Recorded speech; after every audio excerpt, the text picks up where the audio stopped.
네, 오늘 말씀의 제목이 주의 인자하심이 생명보다 나음으로라는 제목입니다. 오늘 이 다윗의 고백, 참으로 하기 힘든 고백입니다.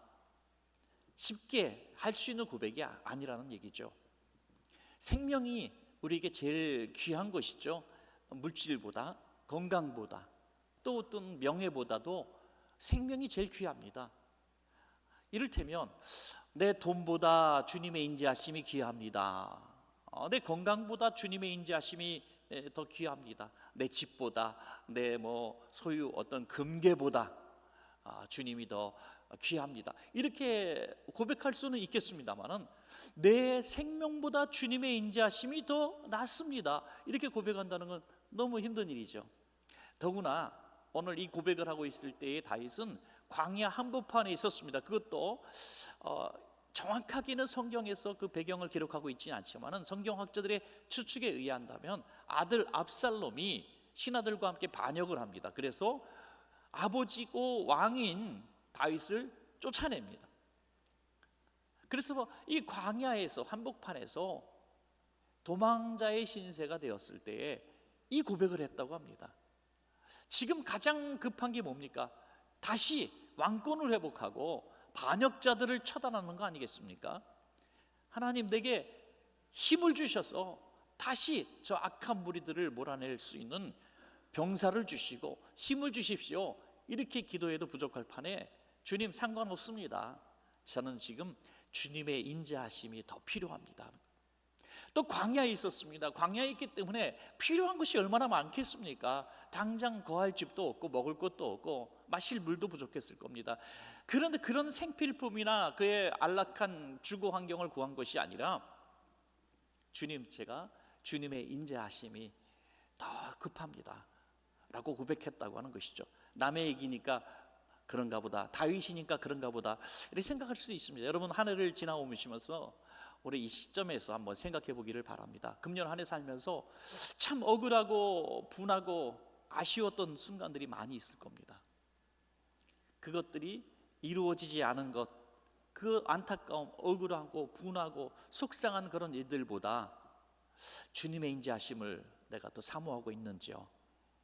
또 광야 한복판에 있었던 다윗처럼 정말 직장에서도 어렵고 취업도 안 되고 또 승진커녕 퇴직을 해야 되는 이런 상황 가운데서 나의 미래는 어떻게 될 것인가, 노후는 어떻게 준비할 것인가, 근심이 너무너무 많은 이때에 주님, 이런 것보다도 나의 편안한 미래보다 또 안전한 그런 삶보다 주님의 인자하심이 더 낫습니다. 우리가 그렇게 고백할 수 있는지 한번 생각해 보는 시간이 필요합니다. 여러분, 그러나 주님의 인자하심을 구했던 다윗은 왕권도 회복했고 다시 안락한 삶으로 또 돌아가게 되었습니다. 주님의 인자하심을 구한 것이 최고의 회복의 비결이 되었다는 것입니다. 오늘 우리가 연말을 보내면서 이제 한 달을 보내면서 주님, 내가 주님의 인자하심을 사모합니다. 그 무엇보다 주님의 인자하심을 사모합니다 라고 할 수 있다면 어느 해보다도 더 좋은 새해가 열릴 줄로 믿습니다. 여러분, 이게 다윗이 우리에게 가르쳐준 인생의 성공의 비결이고 승리의 비결입니다. 그러면 주님의 인자하심이 무엇일까요? 주님의 인자하심은 한마디로 말한다면 주님과의 관계 회복을 말하고 있습니다. 대인관계, 물질관계가 아니라 하나님과의 관계를 말하고 있어요. 금년 한 해 분주하게 사시느라고, 물질을 쫓느라고, 사람과의 경쟁을 치열하게 사시느라고 하나님과의 관계가 저 멀리 멀어졌다면 오늘 다시 한번 생각해 보는 겁니다. 내가 성공하는 것보다, 억울하고 분한 것들 해결하는 것보다, 내가 소원하는 것 이루는 것보다 멀어졌던 주님과의 관계가 다시 회복되기를 원합니다. 주님의 인자하심을 내가 다시 회복하기를 원합니다. 그럴 수 있다면 우리가 구하지 않았던 많은 것들을 주님이 회복해 주신다는 것이죠. 자, 그렇다면 다윗이 왜 주님의 인자하심을 그렇게 구할 수 있었을까? 그 이유를 한번 생각해 보기를 바랍니다. 첫 번째로 주님의 인자하심은 변하지 않기 때문이죠, 여러분. 변함이 없는 것이 주님의 인자하심. 사람은 변합니다, 여러분. 너무너무 많이 변해요. 사람의 감정적인 그 인자함을 여러분 믿어서는 안 됩니다. 나한테 다 줄 것 같았던 그 사람 믿으면 안 됩니다.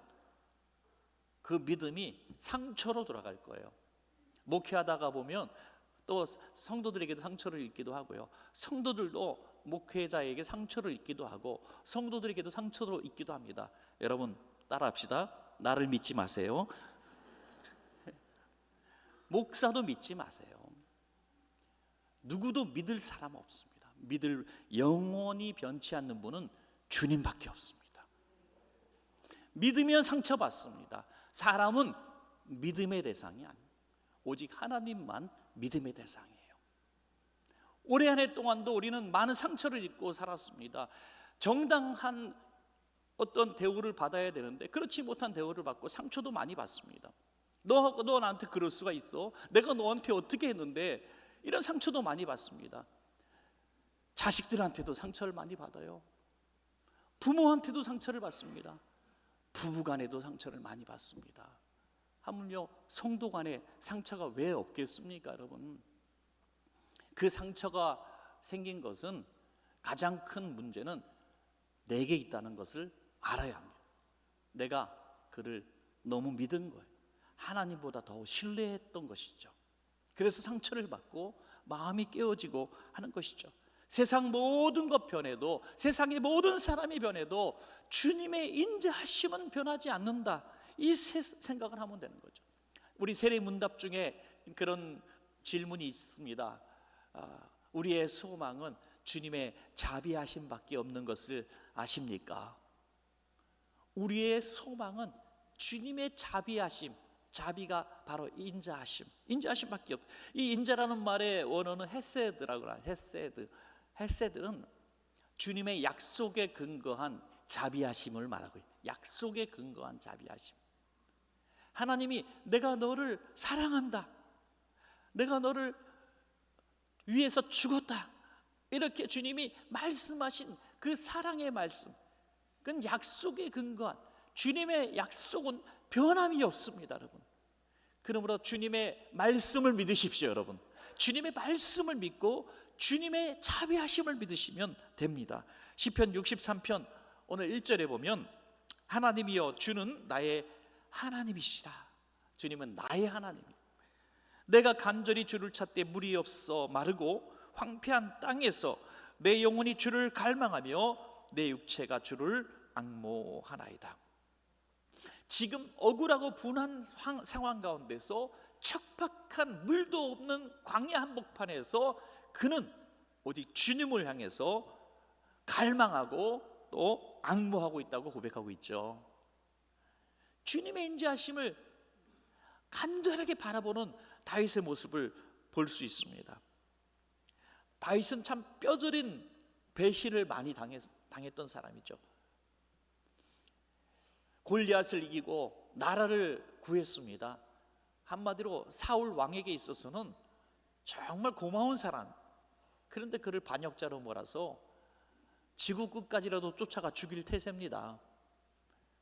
무슨 죄를 졌다고 구국 영웅인 자기의 사위인 다윗을 그렇게 집착하고 죽이려고 했을까요? 얼마나 억울했을까요? 얼마나 분했을까요?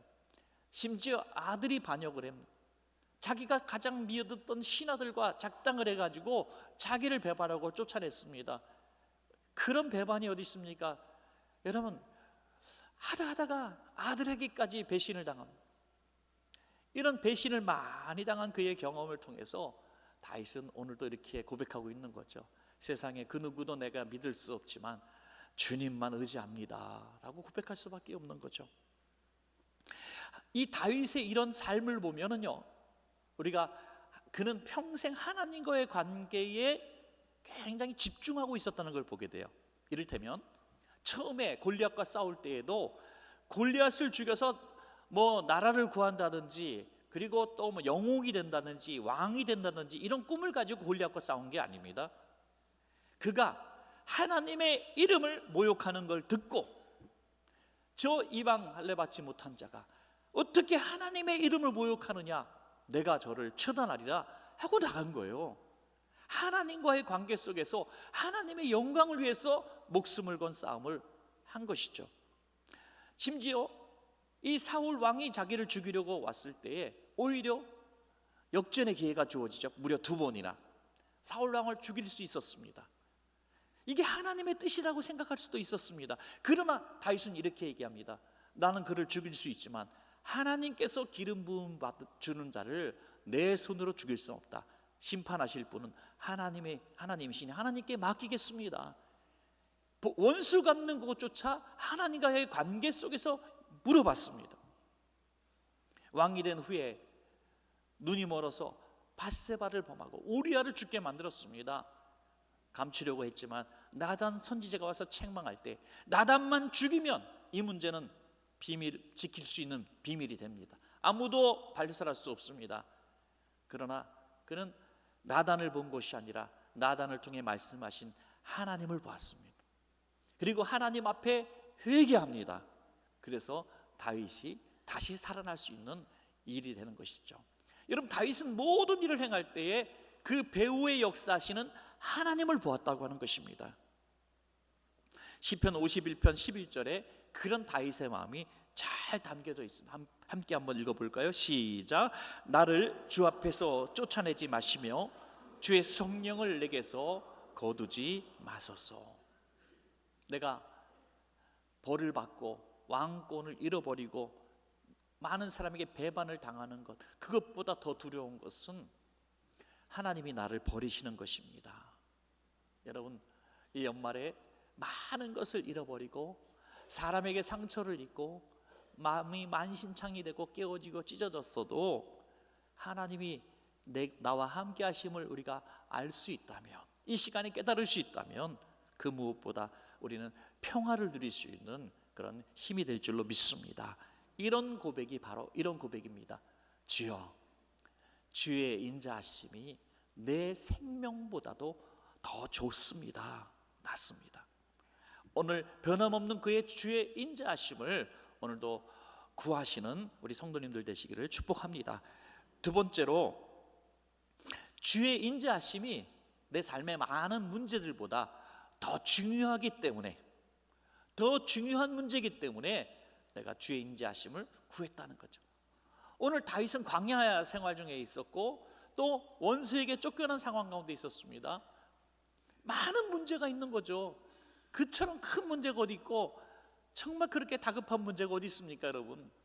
우리 인생에 그런 물질 문제, 그런 죽고 사는 문제보다 더 큰 문제가 어디 있습니까? 그런데 그 문제보다도 주님의 인자하심이 더 낫습니다. 문제보다, 내가 구하는 간절한 기도 제목보다 주님이 나와 함께 하시는 것이 더 소중합니다. 금년 안에 아직 해결받지 못한 많은 문제가 있을 겁니다. 기도하고 몸부림치고 여기저기 뛰어다니며 노력하고 사정도 해보고 울기도 해봤지만 오늘 풀리지 않은 문제도 있을 겁니다. 질병에서 여전히 고통받고 있는 분도 있을 겁니다. 여전히 취업 못하는 분도 있을 것이고, 여전히 기업이 어려움 당하고 여전히 부채에 허덕이는 분도 있을 겁니다. 여러분, 그러나 이 문제보다 더 주님을 바라보시는 여러분 되시기를 축복합니다. 여러분, 이것이 바로 다윗의 고백입니다. 시편 63편 2절에 내가 주의 권능과 영광을 보기 위하여 이와 같이 성소에서 주를 바라보았나이다. 여러분, 무엇을 바라보느냐, 여기에 해결이 있습니다. 해답이 있습니다. 오늘 우리들이 가지고 있는 많은 문제들, 온갖 문제가 있겠죠. 제가 일일이 설명하지 않고 예를 들지 않아도 여러분 많은 문제가 있어요. 그 문제 하나하나 바라보다 보면 우리 그냥 문제에 짓눌려 죽습니다. 여러분, 다 죽어요. 문제 없는 인생 살고 싶으시면 이제 돌아가시면 돼요. 돌아가시면 생명이 붙어있는 순간은 항상 문제가 있어요. 어떤 분이 막 돌아가시기 직전이에요. 그래서 식구들 다 모였는데 온 가족이 같이 가게를 하고 있었대요. 그런데 막내까지 싹 온 거 보면서 막 임종하는 순간에 막내야 너 왔구나 하고 반가운 게 아니라 가게는 누가 보니 그랬대요. 가게는 누가 보니. 사람이 죽을 때까지, 가게는 누가 보니 먹고 사는 문제 걱정 때문에 죽는 순간에도 눈을 감지 못하는 게 인생이라. 자유로워지시기를 축복합니다, 여러분. 그 비결은 문제를 바라보는 것이 아니라 주님을 바라보는 거예요. 주님을. 내가 주의 권능과 영광을 보기 위하여 주님을 바라본다. 어떤 분이 사업을 하다가 실패를 했어요. 그래서 할 일도 없고 오라는 데도 없고 갈 데도 없고, 그래서 참 힘들고 어려우니까 평생 처음 기도원에 갔답니다. 기도원에 가셔가지고 뭐 그냥 한 끼 정도 드시면서 그냥 근근히 한숨 푹푹 쉬고, 내가 왜 그랬을까, 내가 왜 그렇게 돈을 잘못 썼을까, 뭐 많은 고민을 하다가 또 주님 또 부르짖기도 하고 주여 주여 하고 하다가 이렇게 자다가 깨다가 하다가 이제 많은 은혜를 또 받은 거예요. 그리고 나중에 그분이 이런 고백을 했습니다. 내가 사업을 실패하지 않았더라면 내가 어떻게 그 은혜를 받을 수 있었겠습니까? 내 기도원에서 오직 주님과의 관계가 회복되었습니다. 주님과의 관계. 세상에 사업하느라고 정신없이 뛰어다니, 기도하는 기도 순간순간 모든 기도 제목은 사업에 관련된 기도 제목이요. 하나님 이거 풀어주세요, 저 문제 해결해 주세요, 이거 문제 해결해 주세요, 저 영업 잘 되게 해주세요. 온통 그렇게 사업을 위하여 주님을 바라봤는데 다 잃어보니까 주님만 보이더라는 거예요. 주님만. 주님과의 진정한 관계가 회복된 것을 보면서 야, 사업 실패한 것이 복이 되었구나 라고 고백했다고 합니다. 여러분, 신앙생활 하는 중에 우리가 종종 하나님을 원망합니다. 하나님 이해할 수 없어요, 하나님 너무해요, 나한테 왜 이러세요, 종종 그런다는 거죠. 그 이유가 뭡니까? 내가 하나님을 바라보는 것이 아니라 문제를 바라보는 신앙생활을 했기 때문이죠. 문제를 바라보는 신앙생활을 했기 때문에 하나님이 못 믿어온 거예요. 하나님이 불편하고 하나님이 원망스러운 거죠. 그것을 극복할 수 있는 비결이 무엇입니까? 하나님의 인자하심을 깨닫는 겁니다, 여러분. 하나님이 나에게 어떤 인자를 베푸셨는가 깨닫는 거예요. 하나님이 우리에게 어떤 인자를 베푸셨습니까? 다윗의 고백, 내 생명보다 주님의 인자하심이 더 낫습니다라는 고백을 주님이 먼저 우리에게 보여주셨습니다. 내 생명이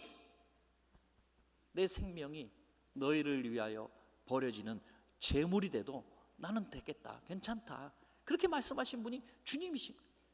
우리를 위하여 주님은 생명을 버리셨어요. 인자라는 말 자체, 헤세드라는 말 자체가 약속된 자비, 약속하신 자비지만 보다 더 중요한 또 배경은 뭐냐면 받을 자격이 없는 사람에게 베푼 자비라는 거예요. 은혜라는 말이 뭡니까? 은혜는 받을 자격이 없는 사람에게 베푼 선이 은혜입니다. 바로 하나님의 인자하심이 죄인을 향하신 예수님의 희생을 바라고 있어요.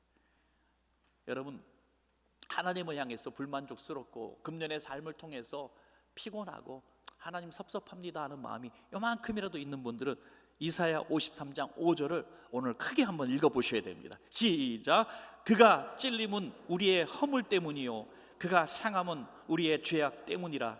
그가 징계를 받음으로 우리는 평화를 누리고 그가 채찍에 맞음으로 우리는 나음을 받았도다. 아멘. 여러분, 세상에서 제일 소중한 게 내 생명 아니에요, 그죠? 강도가 와서 칼 들이대면 꼭 하는 말이 있어요. 목숨만 살려주세요. 이게 제일 소중하다는 본질을 딱 드러낸 거죠.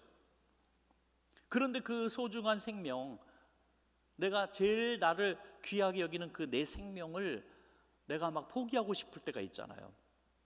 너무 힘들고 지치고 실패하고 피곤한, 우리가 스스로 그 귀한 생명을 내려놓으려고 하는 순간은 저는 이렇게 생각해요. 살아갈 의미를 잃어버렸을 때, 내가 살아야 할 의미를 잃어버렸을 때 그 귀한 생명조차 내려놓고 싶은 거죠. 생명이란 것을 지킬 이유를, 의미를 내가 지금 갖지 못했을 때, 마치 엘리야가 로뎀나무 아래에서 이제는 됐어요 주님, 그냥 이제 더 이상 한순간도 살고 싶지 않아요, 제 영혼을 취하소서. 삶의 의미를 잊어버린 거잖아요. 그때 주님의 인자하심이 엘리야에게 주어지고, 엘리야에게 인자가 주어지는 순간 뭐가 회복됩니까? 삶의 의미가 회복되는 겁니다.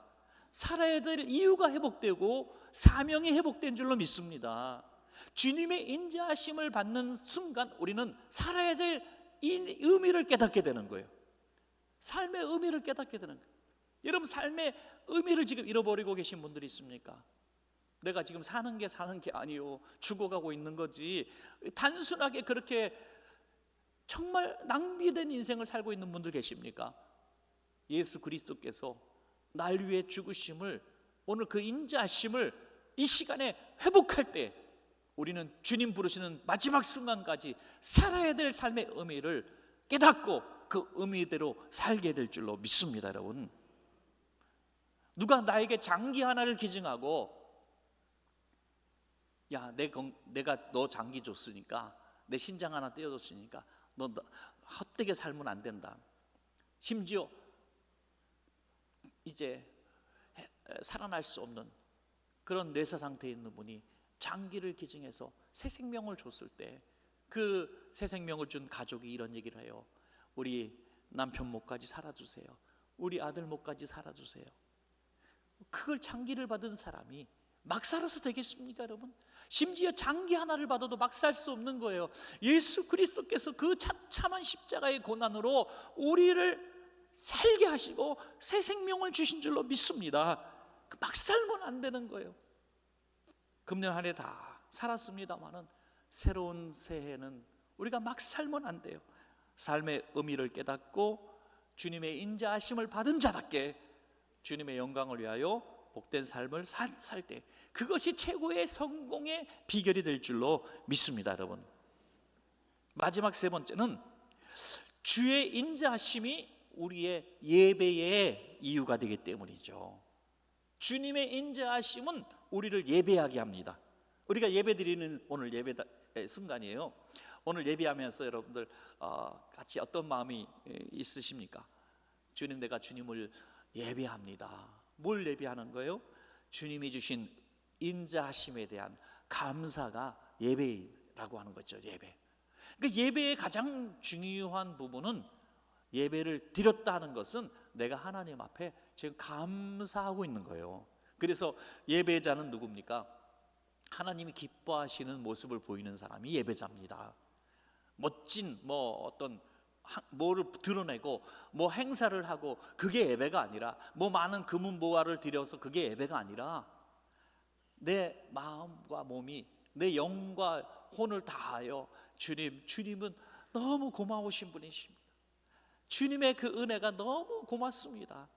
제가 드릴 것도 없고 내가 생명을 드려서라도 내가 주님께 감사를 표하고 싶습니다 하고 이 시간에 주님 앞에 감사, 영광 올려드리는 것이 예배인 줄로 믿습니다. 여러분, 다윗은 그런 예배를 드린 사람이라는 거예요. 왕궁에서 쫓겨나고 광야에서 불편한 가운데 있으면서도 그는 지금 오직 하나만 생각하고 있어요. 하나님, 내가 빨리 돌아가서 주의 성전에서 예배하고 싶습니다. 다윗은 온 평생을 성전 중심의 삶을 살았던 사람이에요. 그의 평생 소원은 성전 건축이었습니다. 하나님이 허락하지 않아서 질 수가 없었지만 그의 평생 소원이 성전 건축이었어요. 시편 63편 3절과 4절입니다. 우리 마지막 한번 같이 읽겠습니다. 시작. 주의 인자하심이 생명보다 나음으로 내 입술이 주를 찬양할 것이라. 이름으로 나의 평생에 주를 송축하며 주의 이름으로 말미암아 나의 손을 들리이다. 아멘. 들어갈 수 없는 성전, 바라만 보고 두 손을 들고 하나님을 찬양하고 있는 다윗의 모습을 여러분 상상해 보시기 바랍니다. 저는 오늘 이 시간에도, 오늘 이 설교를 듣고 있는 많은 성도님들 가운데서도 영상으로 예배하는 성도님들이 눈에 막 밟힙니다. 권사님들, 집사님들 얼굴이 몇 명이 지금도 보이고 있습니다. 예배 끝나고 돌아가면 또 카톡으로 여러 문자가 들어옵니다. 목사님, 2부 예배 때 은혜 받았습니다. 위로 받았습니다.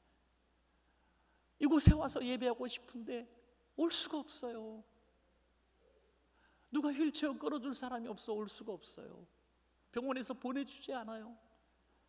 그렇게 꺼져가는 촛불처럼 시들어가고 꺼져가는 그분들, 성전에 와서 다시 원천교회 예배당 와서 예배하는 환상과 꿈을 꾸고 그렇게 운다는, 여러분 그런 분들의 마음을 생각한다면 이 성전에서 예배하는 것이 얼마나 큰 축복이고 은혜인지 아셔야 될 줄로 믿습니다. 여러분, 이 예배당에서 우리 성도를 사랑하는 믿음의 공동체, 우리 사랑하는 원천교회 같은 가족들이 이곳에 모여서 하나님을 찬양하고 두 손 들고 예배하고 경배한다는 것이 얼마나 기쁘고 특권인지 우리가 알아야 한다는 것이죠.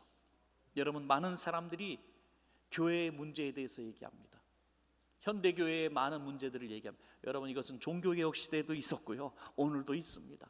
여전히 변함없는 교회 내에 많은 문제가 있고요, 사람의 문제가 많습니다. 그래서 교회는 이렇게 갱신되어야 된다, 이렇게 변화되어야 된다, 교회는 이래야 된다, 많은 주장들과 얘기들이 나옵니다. 그러나 저는 가장 중요한 근본적인 이유가 있다고 봅니다. 그것은 예배자가 예배를 제대로 드리지 못하고 있다. 예배 회복이다. 예배자의 문제입니다. 예배당의 문제가 아니라, 교회라는 공동체의 문제가 아니라 예배자인 나의 문제가 있다. 다윗은 광야 한복판에서도 온전한 예배를 드린 예배자가 되었을 때 그것이 예배가 되었습니다. 잿더미에서도 드릴 수 있는 것이 예배입니다. 오늘 사랑하는 여러분, 예배를 회복하시기 바랍니다. 진정한 예배를 회복하시기 바랍니다. 예배자가 되시기 바랍니다. 기쁠 때만 예배하는 게 아니라, 또 힘들 때만 예배하는 게 아니라 항상 하나님의 인자하심을 바라보며 두 손 들고 찬양하는 거예요.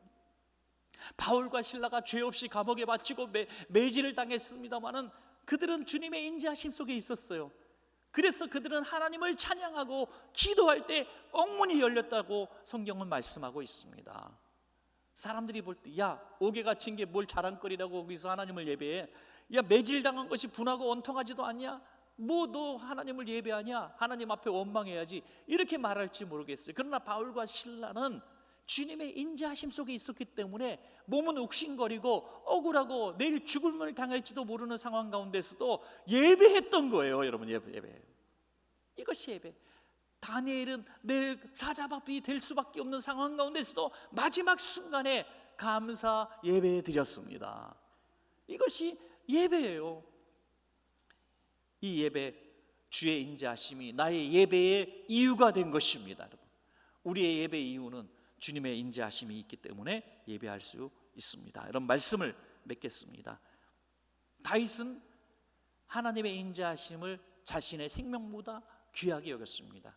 왜요? 사람은 변해도 세상은 변해도 주의 인자하심은 영원하기 때문이죠. 어떤 문제보다, 어떤 내 삶의 다급한 문제보다 주님의 인자하심을 더 구했습니다. 예배의 이유가 주의 인자하심을 찬양하는 것이었습니다. 오늘 저와 여러분에게 이런 주님의 인자하심을 내 생명보다 귀하게 여기는 다윗과 같은 삶을 살 때 하나님께서 우리가 구하지 않은 모든 문제도 다윗처럼 풀어주실 줄로 믿습니다. 여러분,